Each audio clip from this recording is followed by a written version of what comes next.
My name is Cassandra Powell. I'm 33 years old. Last October, my mother stood up in front of 80 people at our church and told them my success was thanks to her. The same woman who called my graduation pointless and never showed up. 3 days before that church dinner, a $10 billion agricultural tech company offered me a deal worth over $5,000 million. My name hit Forbes and suddenly, after years of silence, Mom called, voice like, "Honey, we need to talk, Cassie. Family meeting this Sunday." I went, but what I found in that old storage shed behind the barn the day before, that changed everything. What happened inside that church is the reason I'm telling you this story. Welcome back to Hidden Family Revenge, where family drama meets the truth no one wants to hear. Drop a comment and be sure to subscribe. Now, let me take you back to Haywood County, North Carolina, to a cattle barn in the middle of the night when I was 14 years old and didn't know yet what my mother was capable of. The calf is stuck. I'm on my knees in straw and mud, hands slick, pulling while the hairballs like the world is ending. I'm 14. It's 2 in the morning. My cell phone is wedged between my shoulder and my ear, and on the other end, Dr. Helen Tate, county veterinarian, 68 now 49, then is walking me through it step by step. Rotate the shoulder, Cassandra. Slow, you've got this.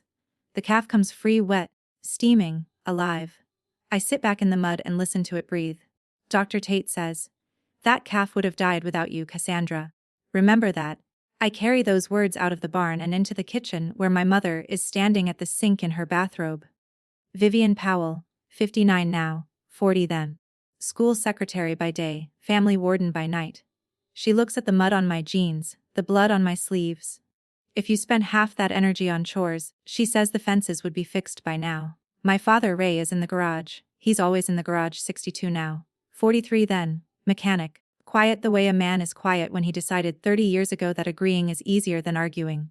My brother Nolan is asleep upstairs, 36 now, 17. Then he'll wake at 7. Eat the breakfast mom makes him, and drive to the feed store without being asked to check on the hear. Nobody asks me how the birth went. That night, sitting on the porch with mud drying on my boots, I say it out loud for the first time. I want to be a vet. The stars don't answer. Neither does anyone inside the house. My mother lost her own mother when she was 20. Heart attack, middle of the night, no warning. Vivian was a sophomore at Appalachian State, the first in her family to go to college.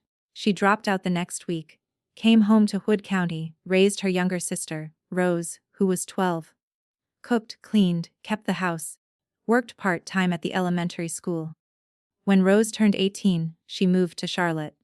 Vivian called it what she called every departure, abandonment. She married my father a year later, settled on the farm, had Nolan then me. And from that point on, the rules were simple. Family stays. Family doesn't leave. Family sticks together. The front door was always unlocked in Hood County, but in my mother's mind, it only swung one way, inward. She wasn't cruel about it. She was efficient. She controlled the checkbook, the calendar, the dinner menu, the car keys. My father handed her every paycheck. Nolan never questioned it because Nolan never had to. He liked the farm, liked the routine, liked knowing the tractor and the truck, and eventually the tire shop would be his. I was the problem. I wanted out, and in Vivian Powell's world, wanting out was the original sin. I understood her. I understood that she built her identity around holding things together. Because the one time she couldn't, her mother dying, Rose leaving. It broke something in her that never healed. I had compassion for her fear, but compassion and obedience are different things. And my mother never learned the difference. Senior year, I applied to NC State Online on the library computer, because our home desktop is in the living room, and my mother monitors it like air traffic control. Merit scholarship, $15,000 a year, full tuition. When the acceptance email comes, I print it at school and bring it home in my backpack like contraband. Dinner meatloaf, green beans, cornbread. I set the letter next to my plate. Mom, Dad, I got into NC State, full ride for tuition, animal science. My father stops chewing. My mother sets down her fork slowly. The way you set down a weapon you're choosing not to use yet. You're not going. 2 seconds of silence. Nolan reaches for more cornbread. He doesn't look up. My mother continues. We need you here. The farm doesn't run itself. And vet school. That's 8 years of college, Cassandra. 8 years away. Who's paying for that? The scholarship pays tuition. I'll work for the rest. You'll work here. I already accepted. The table goes quiet. My mother stands, picks up her plate, still half full, and walks to the sink. She rinses it with her back to me. When she turns around, her face is set like concrete. Everything you are, she says, you got from this family, and this is how you repay us. She walks to the bedroom, closes the door. My father stares at his plate. Nolan finishes his cornbread. I sit there, with the acceptance letter, getting a grease stain from the meatloaf, and I think she didn't say no, because she thinks I'll fail. She said no because she thinks I'll succeed. And she's right. The morning I leave, my mother doesn't come out of the bedroom. I carry 2 duffel bags to the driveway. The screen door doesn't open behind me. My father drives me to the Greyhound station in Westville. 20 minutes, no radio, no conversation. Just the sound of gravel under the tires and the hum of an engine that needs new spark plugs. At the station, he parks and sits there with both hands on the wheel. Then he reaches into his jacket and pulls out an envelope. 520s. Don't tell your mother. I take it. Why won't you stand up for me, Dad? He looks at the dashboard, not at me. His jaw works then, it's easier to go along. Pass, I want to argue, I want to shake him. But he's 62 now, 43 then, and he's been going along for 20 years, and the grooves are too deep to climb out of in a parking lot conversation. I pick up my bags. Thank you for the money. He nods. I walk to the bus. At the door, I turn around. He's still sitting in the truck, hands on the wheel, watching me through the windshield. He doesn't wave. He doesn't get out. Vivian calls that evening before I've unpacked. When are you coming home? I realize standing in a dorm room that smells like floor wax and someone else's shampoo. She's not asking because she misses me. She's asking because she needs to know the perimeter is still intact. I give her a date. Thanksgiving. She hangs up without saying goodbye. I later learned that the 500 was money my father saved over 6 months in a coffee can in the garage hidden behind the motor oil. Vivian found the empty can a week after I left. 4 years at NC State Animal Science, Dean list 5 semesters out of 8. I work weekends at a cattle clinic outside Raleigh, drawing blood and checking hooves and learning the difference between textbook anatomy and a 1200B Angus that doesn't want its temperature taken. I call my mother once a month. The calls average 4 minutes. She tells me about the farm, the fence that needs fixing, the water heater that broke, Nolan's new tire shop idea. She never asks about my classes. She never asks if I'm eating enough or sleeping or scared. Then 4 years at the University of Georgia College of Veterinary Medicine, the 180,000 in student loans. I eat ramen and peanut butter sandwiches. I work Saturdays at the animal shelter. I study until 2 in the morning and get up at 1600 to assist in the large animal clinic. My hands are raw from scrubbing in. My back aches from lifting calves. I've never been happier. I invite my parents to my DVM graduation. My mother says, it's just more school. Cassandra, when are you coming back? My father texts, your mom's right, long drive. We'll celebrate when you visit. I graduate on a Saturday in May. Cap, gown, hood. My name read aloud in a hall full of families holding flowers and signs. The seats I reserved are empty. Dr. Helen Tate is in the 3rd row. She drove 4 hours from Hood County. She's holding a handmade sign that reads Dr. Powell in block letters on poster board. She's the only person clapping who knows my middle name. That was the last time anyone celebrated me for 7 years. I build a practice in rural Georgia. Large animal vet solo covering 4 counties. My truck is a 2009 Ford F-250 with 200,000 miles and a passenger seat covered in syringes and vaccination records. I live in a converted apartment above a retired horse stable. The rent is cheap. The WIC fee is unreliable. The view is a pasture that turns gold every October. I pay off student loans at $2,500 a month, more when a big farm contract pays out. The year I license the first version of my sensor prototype to a regional cattle operation, I take the entire fee and wire it straight to the loan searer. That knocks out the last $40,000 in one transfer. I send my mother $500 every Christmas. I call once a month. She picks up, talks for 3 minutes about Nolan's tire shop or the church fundraiser or the price of hay and hangs up. She never asks about my work, never asks about the IoT prototype I'm building in my kitchen. the wearable sensor that monitors cattle heart rate, temperature, and movement patterns, flagging illness 48 hours before symptoms show.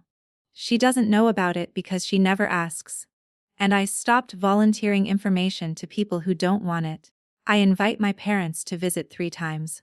Maybe next time, honey. 3 times. Same answer. Nolan calls once in 7 years to ask if I know anything about truck tires. I spend 4 hours on a Saturday helping him write a business plan for his tire shop.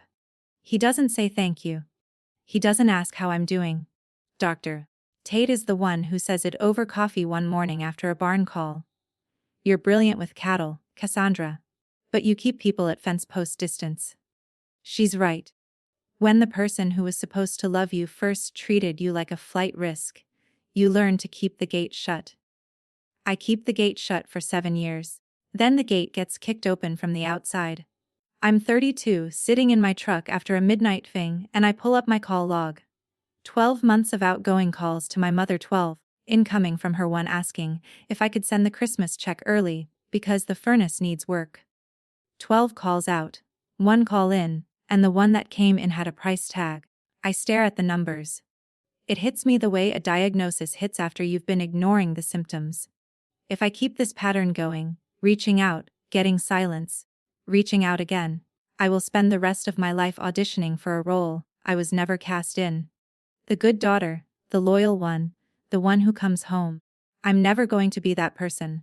And more importantly, I don't want to be. Dr. Tate told me once that the hardest part of veterinary medicine isn't the emergencies, it's the chronic cases. The animals you can't fix, only manage. I've been managing my family for 15 years. Managing expectations, managing disappointments, managing the gap between what I need and what they're willing to give. I'm done managing. I'm not cutting them off.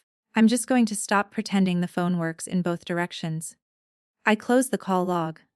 I open the dashboard on my IoT prototype instead. 37 sensors deployed across 2 test farms. Early detection rate 91%, false positive rate under 4%. This is what I'm good at. Finding problems before they become emergencies in animals that can't tell you where it hurts. I focus on the sensors. I focus on the data. 6 months later, my phone rings. It's a Kansas City area code. If you've ever felt like the only person cheering for yourself, I see you. It's exhausting being your own backup plan, your own support system year after year. If that's your story, I want to hear it. Drop a comment below. And if you haven't subscribed yet, hit that button now, because what my mother did at that church dinner, you won't believe it until you hear it. Let's keep going. The voice on the phone belongs to Dr. Stephen Aldridge, Chief Innovation Officer at Meridian Agrich, $10 billion company, largest livestock biotech firm in North America. Dr. Powell, we reviewed your presentation at the National Cattlemen's Convention last month. Your early detection system. We'd like to discuss licensing. I fly to Kansas City on a Tuesday. Conference room on the 14th floor, glass walls. A table long enough to land a plane on. 6 engineers, 2 VPs. A whiteboard someone has already filled with my equations, pulled from the published paper. They want exclusive license on the patent. They also want me, Vice President of Animal Health Innovation, new division. They offer 400 Zellos in a year in salary plus restricted stock vesting over 4 years. Total compensation package north of $5.2 million. I sign on a Thursday afternoon. By Friday, the press release is live. Meridian Agrich acquires breakthrough livestock monitoring system from rural veterinarian. Cattle Today runs it first, then a weekly, then Forbes because rural vet turned multi-millionaire makes a good headline. I don't post anything on social media. I email Dr. Tate. We did it. She replies, you did it. Don't let anyone rewrite that sentence. I smile. I don't call my mother. I don't call my father. I don't call Nolan. The news travels on its own. Haywood County is a farming county. People read Cattle Today the way city people read the Wall Street Journal. My mother sees the article on Facebook within 12 hours. I know because my phone rings at 7 the next morning. The caller ID says, Mom, Cassie. My mother's voice is warm, almost musical, a tone I haven't heard directed at me in. Actually, I can't remember ever hearing it directed at me. Oh my goodness. We saw the article. Your father and I are just, we had no idea you were doing all this. You didn't ask. A beat of silence. She recovers. Well, we need to get together. Family meeting this Sunday. Come home. What's this about, Mom? Just family. Nolan's got some ideas he wants to share. And the church is having their harvest dinner the same evening. You should come for that, too. People would love to see you. I notice it immediately. The merge, family meeting and church dinner, same day, same building. My mother doesn't do things without a reason. She's combining the private ask with a public audience because it's harder to say no in front of 80 people you grew up with. I'll come, I say, but I'm bringing Dr. Tate. Pause. 4 seconds. Helen Tate. Why? Because she's family to me. The silence on the other end lasts long enough for me to hear her breathing change. Then the smile comes back into her voice, thinner now, stretched tight. Fine. The more the merrier. I hang up and sit on the edge of my bed for a while. I'm not nervous. I'm not hopeful. I'm just tired of being surprised by behavior that follows the same pattern it's followed for 33 years. I call Dr. Tate. Something's off, I tell her. Mom's organizing a church dinner the same day as the family meeting. She's never combined those before. Tate's voice is dry as chalk. Vivian Powell doesn't do anything without a stage. She's setting one. Thursday morning, Nolan calls. Hey, Cass. Congrats on the big deal. Listen, I've been mentioning to some people that you might want to invest in the tire shop. Just getting the word out. You know, family helping family. Nolan, I never said that. Come on, it's just talk. It's my name, Nolan, and you're using it without my permission. He goes quiet then. All right, I'll dial it back. But think about it, okay? 200 grand would turn everything around. I hang up. We're 200,000. He's 150,000 in debt and he wants another 200 on top. I call Dr. Tate again. She's building a stage, I say. And Nolan's already selling tickets. What are you going to do? Show up. But I'm writing my own script. Saturday morning, I drive the 3 and 100 part in 2 hours from Athens to Hood County. Dr. Tate meets me at a diner outside Westville over coffee and biscuits. I tell her the plan. Go to the farm, see what I can learn, attend the dinner Sunday, and handle whatever my mother has prepared. Tate stirs her coffee. I'm not letting you walk into that room alone. That's why I called you. I check into a motel on Route 19, not the farm. Sleeping under Vivian's roof would be giving her home field advantage, and I stopped playing away games with my family a long time ago. After checking in, I drive out to the farm. The road is the same. The fences are worse. The farm looks tired. Paint peeling off the barn. Fences leaning like old men after a long day. The herd is smaller than I remember. Maybe 40 head where there used to be 80. My mother meets me at the door. She hugs me. First time in 7 years. It feels rehearsed, like she practiced the arm placement. Look at you, she says. My successful girl. Inside, Ray sits at the kitchen table with a coffee mug he's been nursing for an hour. He nods. Doesn't stand. Nolan is in the living room, loud on his phone, talking about axle inventory. His wife Sarah waves from the couch. I walk the property. The storage shed has a new padlock. The barn roof has a patch made of plywood and tar paper. The cattle chew cud and stare at me with the calm indifference of animals that don't care about family politics. I find Ray near the fence line, checking a post. What happened to the herd, Dad? He doesn't look up. Had to sell some. Things got tight when Nolan needed startup money. How tight? He straightens, rubs his knee. I took a second mortgage, the 95,000. Don't tell your mother the number. A 95,000 loan secured against a 200-acre farm that's worth less every year. My father mortgaged his home to fund a tire shop run by a man who's never read a balance sheet. I look at him. He looks at the fence. Dad, does Mom know? She knows about the loan, not the full amount. I nod, walk back to the barn, sit on the tailgate of my truck, and stare at the mountains for a long time. I drive into town for coffee. The diner on Main Street hasn't changed. Same red vinyl booths, same bell over the door. I'm standing at the counter when Mrs. Greer, my mother's neighbor, spots me. Cassandra, your mama told us you're announcing your investment at the harvest dinner tomorrow. We're all so excited. I sat down my coffee. My what? The investment in the community. Vivian's been telling everyone for a week. She even asked Pastor Davis to give you a slot in the program. I think she ordered a cake too. I keep my face neutral. That's interesting. Thank you, Mrs. Greer. I walk to the bakery 2 doors down. The woman behind the counter confirms it. Vivian Powell ordered a half-sheet cake yesterday. White frosting, blue lettering. Haywood County's own Dr. Cassandra Powell. My mother wrote my script, staged my entrance, sold tickets to my performance, and ordered the prop cake. All without asking me a single question. I sit in my truck in the bakery parking lot and call Dr. Tate. She staged the whole thing. Helen. The family meeting is the church dinner, and she's already told everyone I'm making some kind of investment announcement.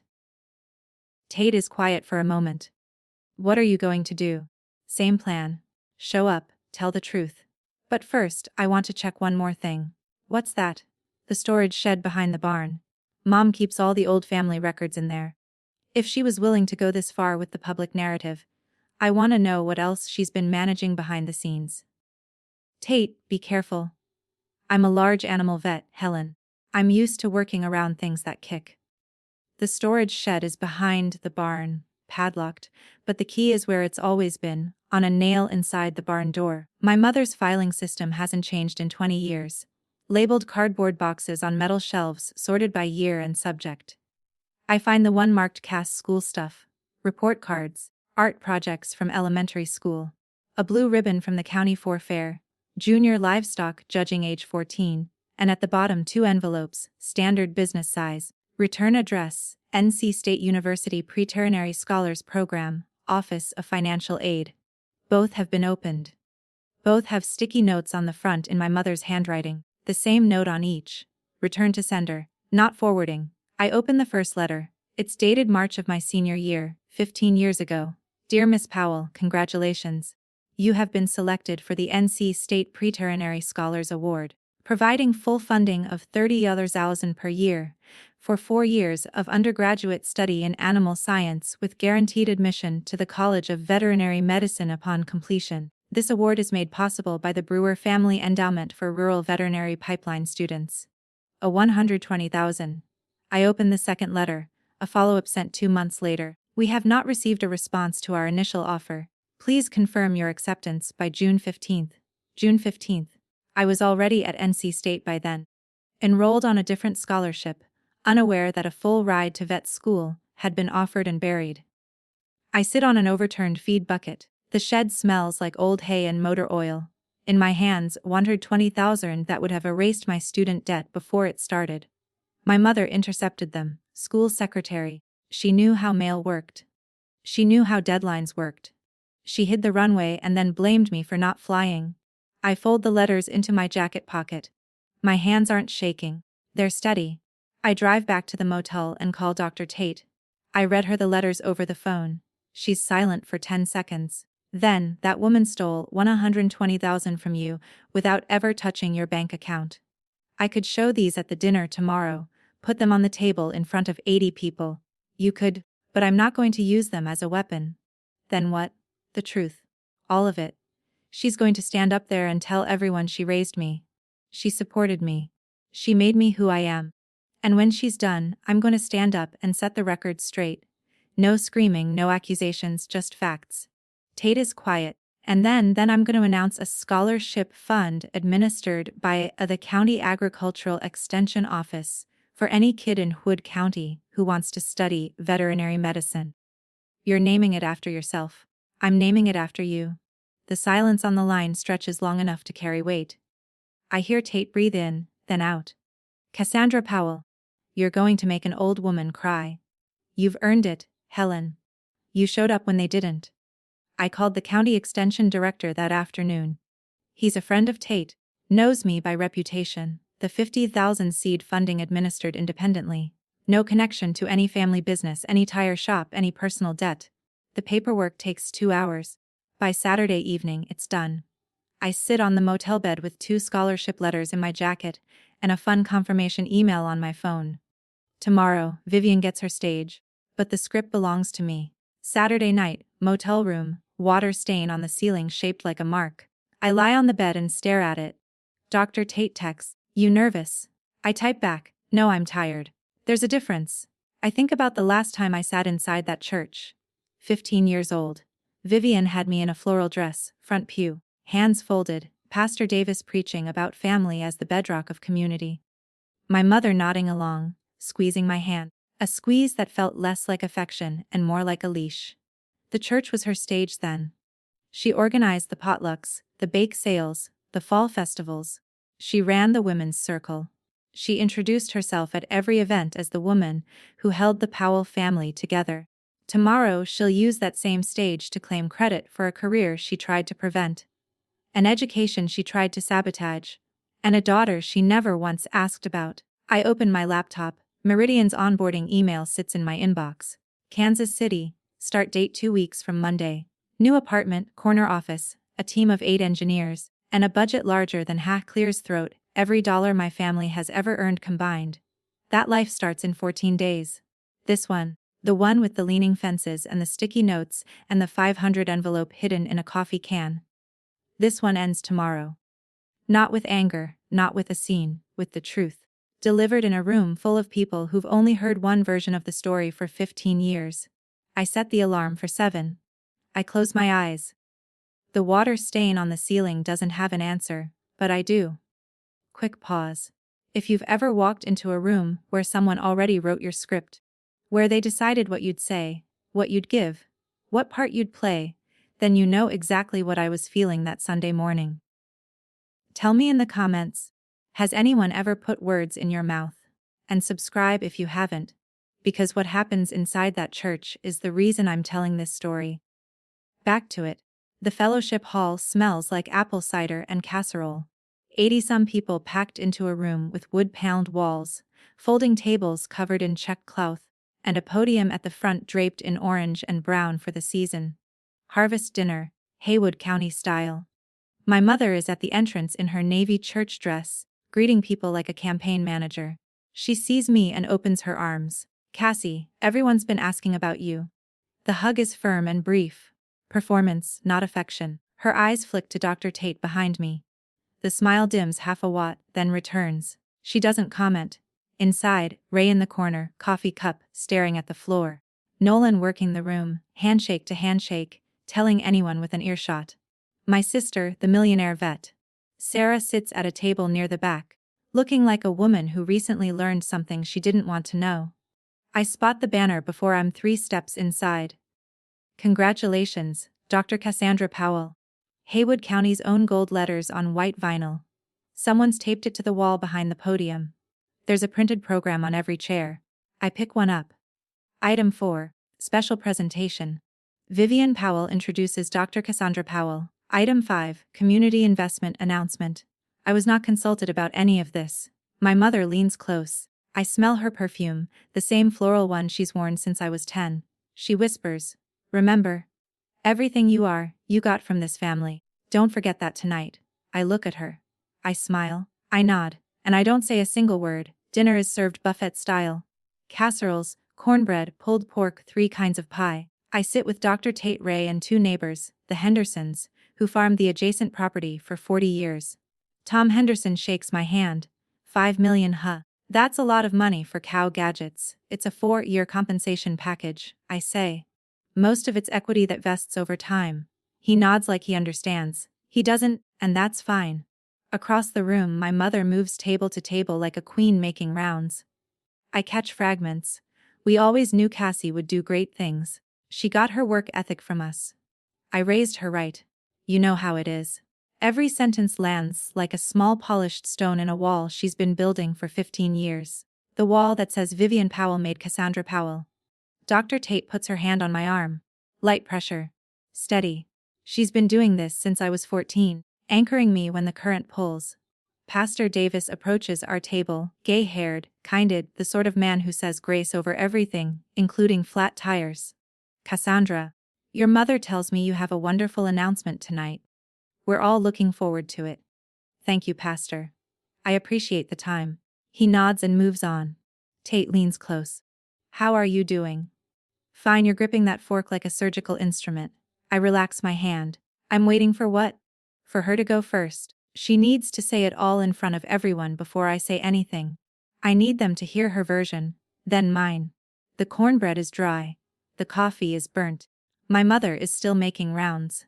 The dish is clear. Pastor Davis takes the podium for the program. 2 hymns, a reading, a thank you to the potluck committee. Then, and now, Vivian Powell would like to say a few words about her daughter. Vivian. My mother walks to the podium like she was born there. She smooths her dress. She adjusts the microphone. She smiles at the room. 80 faces all turn toward her. 33 years ago she begins. God gave me a daughter. Her voice cracks. Practiced, precise. The kind of crack that sounds spontaneous if you don't know the woman behind it. I raised her on this farm with these hands in this community. Every morning I drove her to school. Every evening I helped her with her homework. She drove me to school until I was 16. She never once helped with homework. I did every assignment alone in my room with a desk lamp, after she told me to stop wasting electricity. When she told me she wanted to be a veterinarian, I said, "Go for it, baby. We believe in you." The exact words were, "You're not going." I remember the fork hitting the table. I remember the cornbread. Everything she is. And here Vivian's voice lifts. Tearful, triumphant. She got from this family. The room applauds. Some people stand. Mrs. Greer is nodding. Tom Henderson claps hard enough to rattle the silverware. My mother soaks it in. Then she extends a hand toward me. "Come on up, Cassie. Tell everyone your plans." 80 pairs of eyes turn to me. My mother's smiling at the podium. The banner behind her. The cake in the corner. The script she wrote without asking. I stand, smooth my jacket, walk to the podium. My mother steps aside with a smile that says, "This is my moment. I'm letting you borrow it.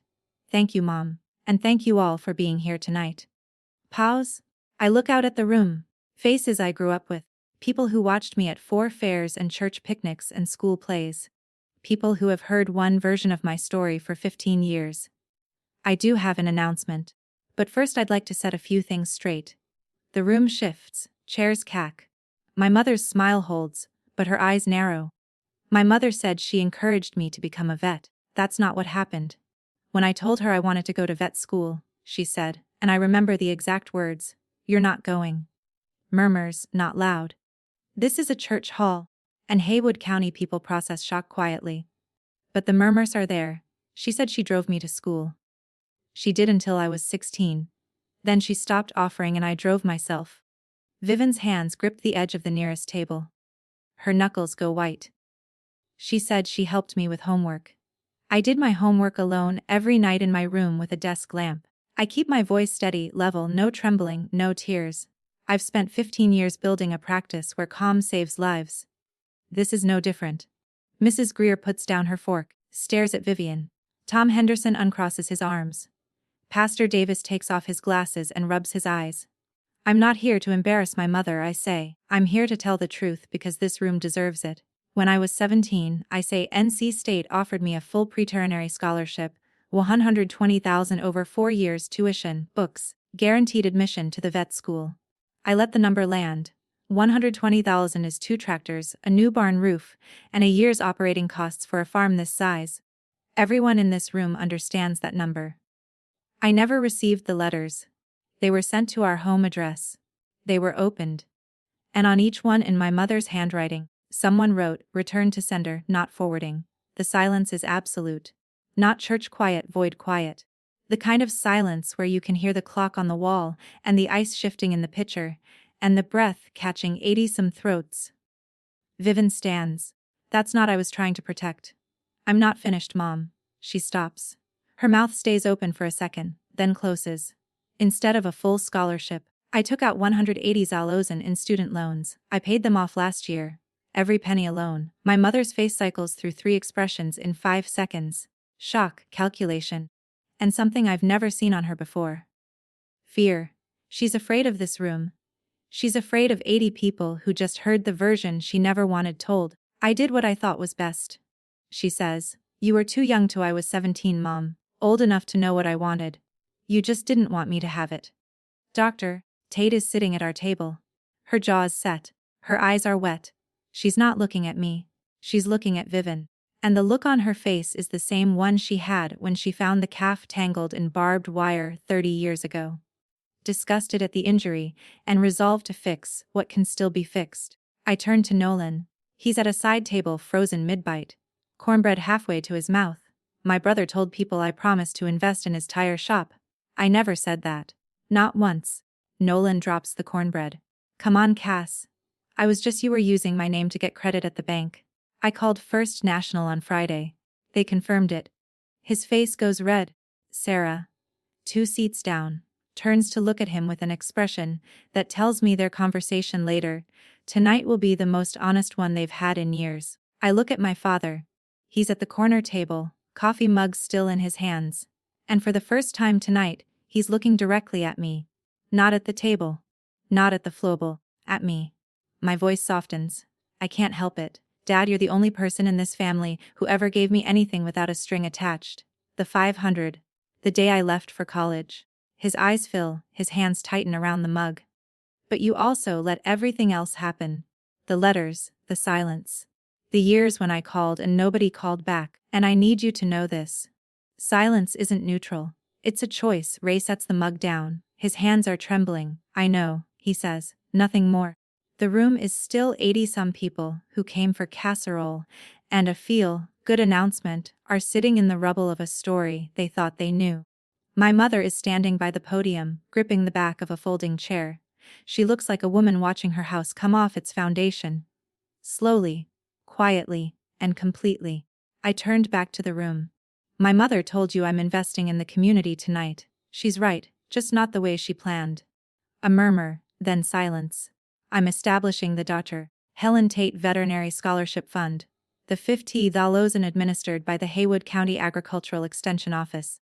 It's available to any student in this county who wants to study veterinary medicine. I look at Dr. Tate. She's still at the table, hands flat on the checked cloth, staring at me with an expression I'll carry for the rest of my life. Helen, I say, you showed up to my graduation when my parents didn't. You answered the phone at 2 in the morning when a calf was stuck, and I was 14 and terrified. You told me I could be something when everyone else told me to stay. This fund is named for you because you earned it. Tate stands slowly. She wipes her eyes with the back of her hand. No tissue, no delicacy.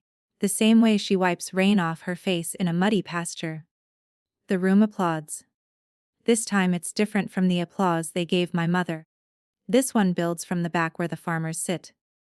The people who've known Helen Tate for 40 years, who've called her at midnight for a colicking horse and found her at their gate by sunrise. This applause is real. My mother doesn't clap.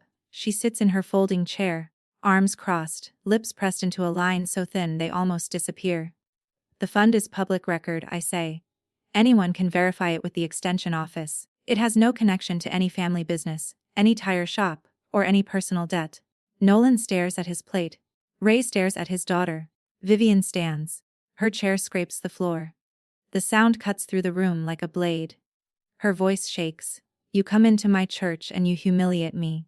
I don't raise my voice. I told the truth. Mom, if the truth humiliates you, that's not my responsibility. I raised you. I fed you. I kept you alive. You kept me close. There's a difference. Her face contorts.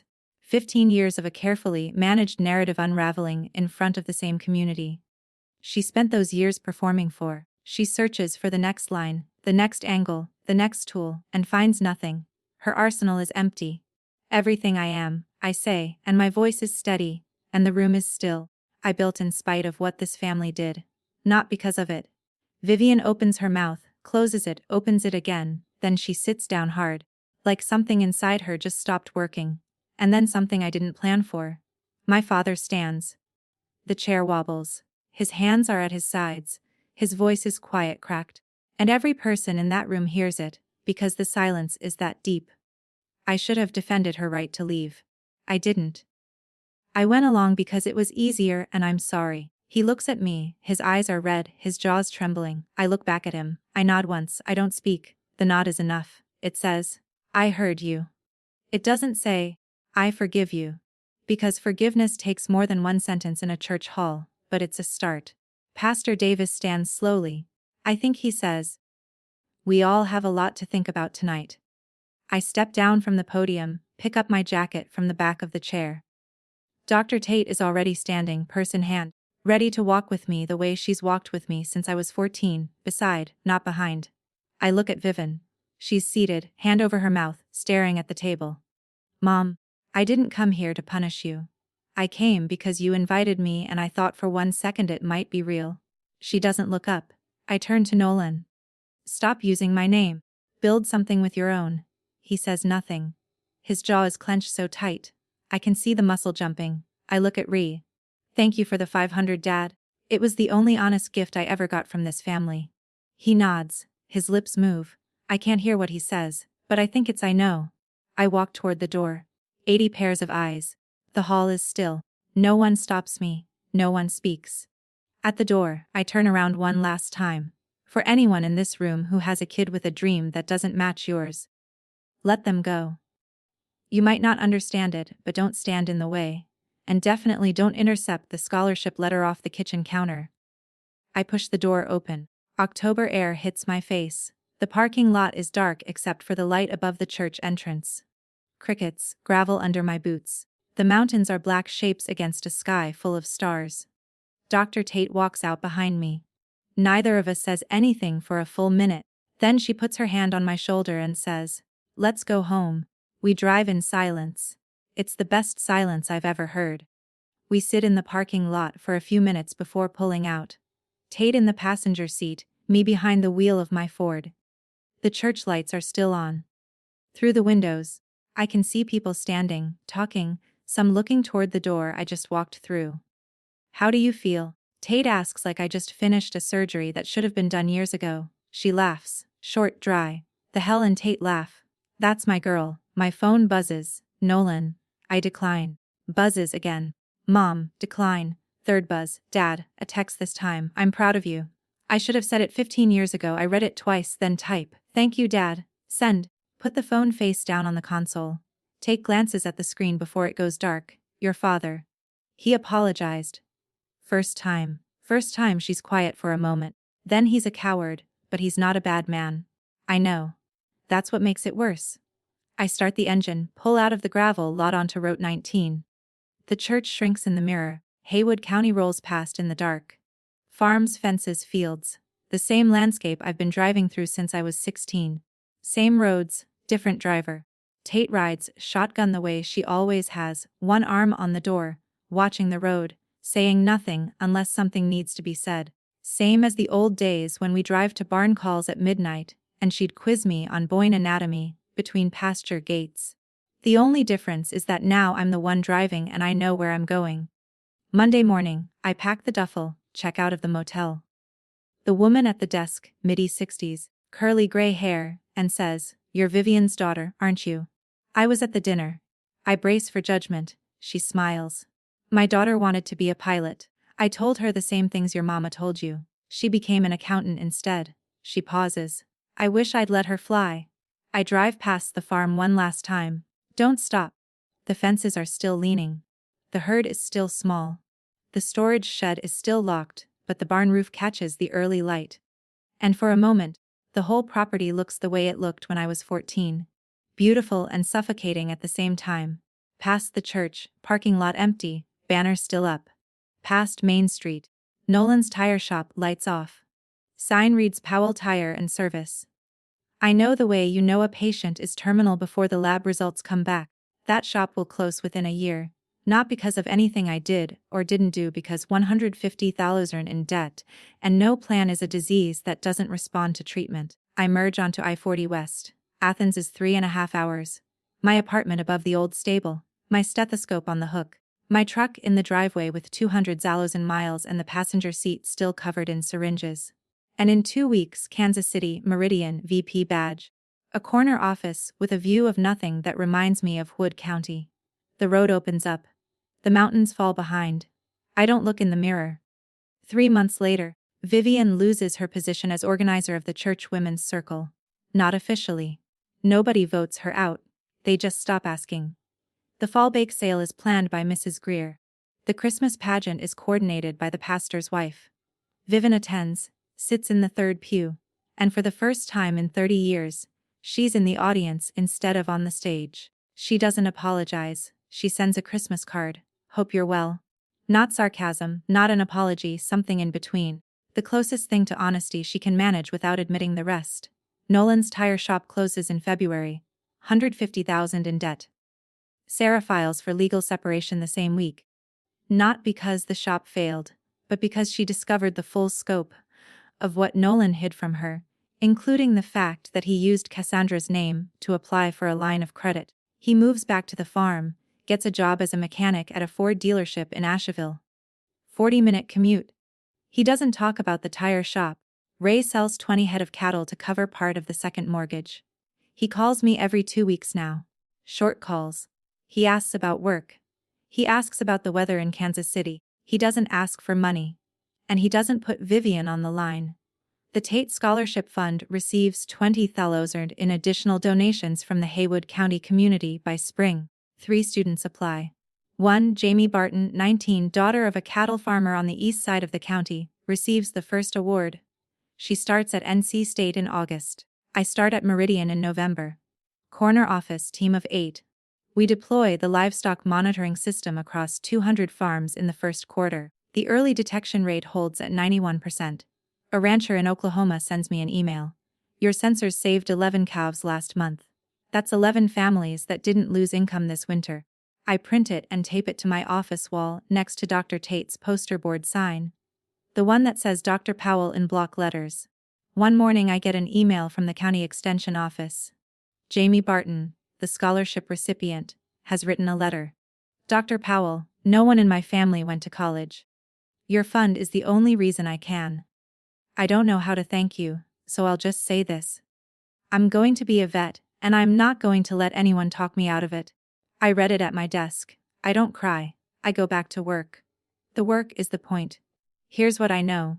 The people who raised you don't own what you build. If they showed up, thank them. If they didn't, build anyway. He snorts, and if they try to stand on your stage and take the bow, hand them a chair in the audience and keep talking. That's my story. 1 church. 1 dinner, 80 people who heard the truth for the first time. If this reminded you that your success belongs to you, not to the people who tried to stop it, not to the ones who tried to claim it, share this video with someone who needs to hear that. Drop a comment and tell me, has anyone ever tried to take credit for something you built alone?